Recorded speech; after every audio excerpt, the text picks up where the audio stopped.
Shrey, always a pleasure to catch up with you. So HEPS increasing by such a quantum. I mean, what was the main driver there? I think, Vivi, what we've seen is quite a significant turnaround in a few of our markets. I think predominantly South Africa, given that is still the lion's share of our business while we are focusing on an internationalization strategy in parallel.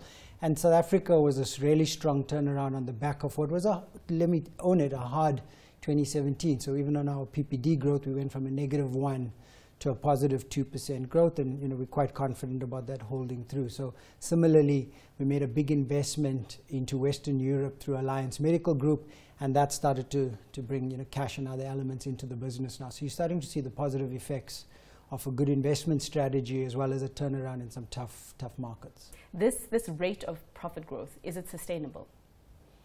So I think important to look at in our environment is from a profitability point of view, is also how well we're managing margin. I think what's critical to us is that in every country that we're in, and I think in South Africa it's most topical given everything that's happening from a funder side but also regulatory side.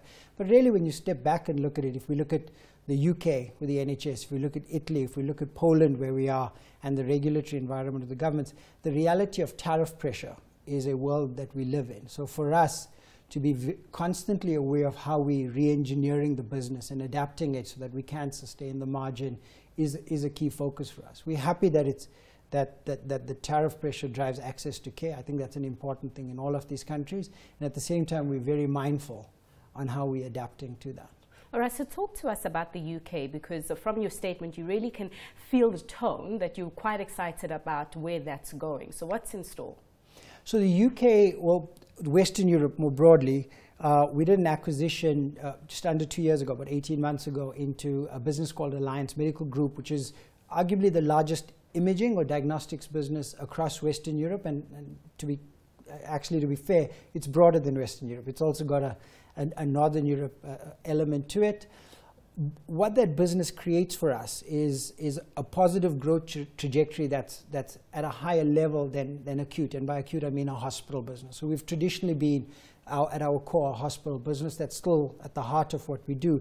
But our growth strategy is to diversify into the non-acute elements like diagnostics. And before I celebrate the numbers, so to speak, the reality is we've had good revenue growth. We've had some pressure on our EBITDA margin in this period in that business, but the reality is a large part of that is reinvestment. We're seeing the use of PET scans go up quite significantly, and same with radiopharmacy. So we've actively invested ahead of the curve. So on an EBITDA side, not in a similar growth profile as revenue, but overall we're excited. The outlook on it is really compelling. You must have been excited late yesterday or this morning, depending when you got the news that Italy has finally, calm has restored to that region.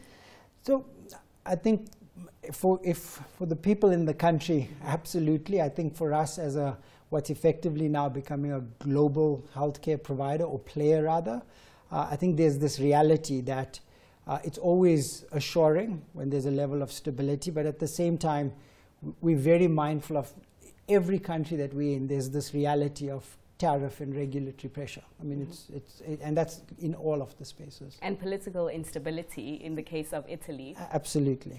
But Shrey, I've just spoken to one of the analysts that look at your stock. They're concerned about India. What's the process in exiting the business? How is everything on schedule? So Fifi, I'll answer that in two parts, and being mindful that we're still under cautionary. Sure. So the first, I would say, India as a market is compelling.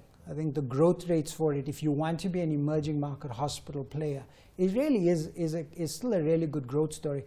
And Max Hospital Group within that is probably one of the businesses left that has the potential to show really good growth, because a few of the others, Fortis and others, seem to have gone off the market through acquisitions.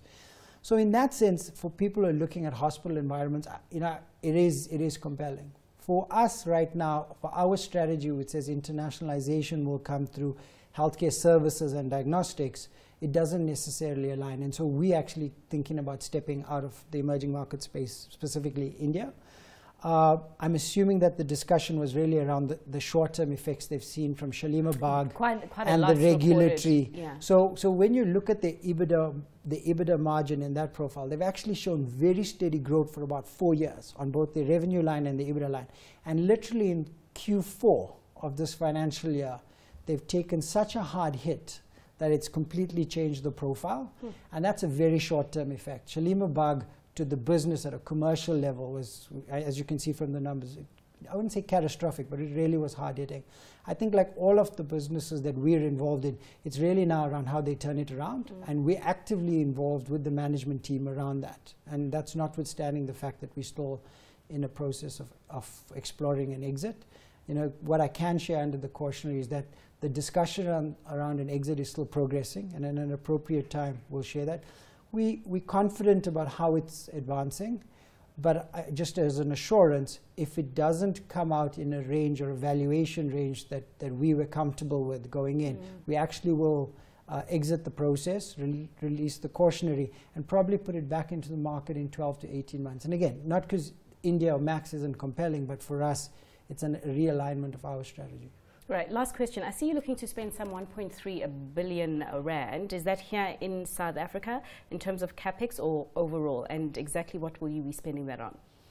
So it is overall. I think it's also a combination of investments as well as maintenance Capex. As you can understand, and you'll appreciate the nature of our business, which is hospitals, big bricks and mortar, and imaging, which also has a strong capital investment element to it, does require an element of maintenance Capex.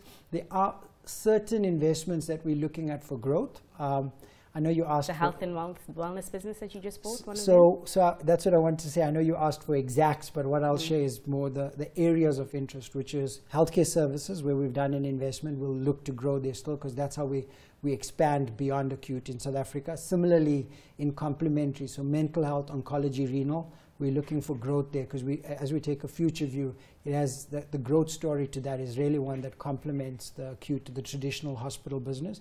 And internationally, we've done quite material investments to date. We just put 12 to 14 billion into this alliance acquisition, and so now it's really about how we deliver that, and we'll very, very selectively add bolt-on investments. There's one we've mentioned today that we're looking at in Italy, in the region of about 30 million euros, which you can see would already be a fair chunk of that 1.3.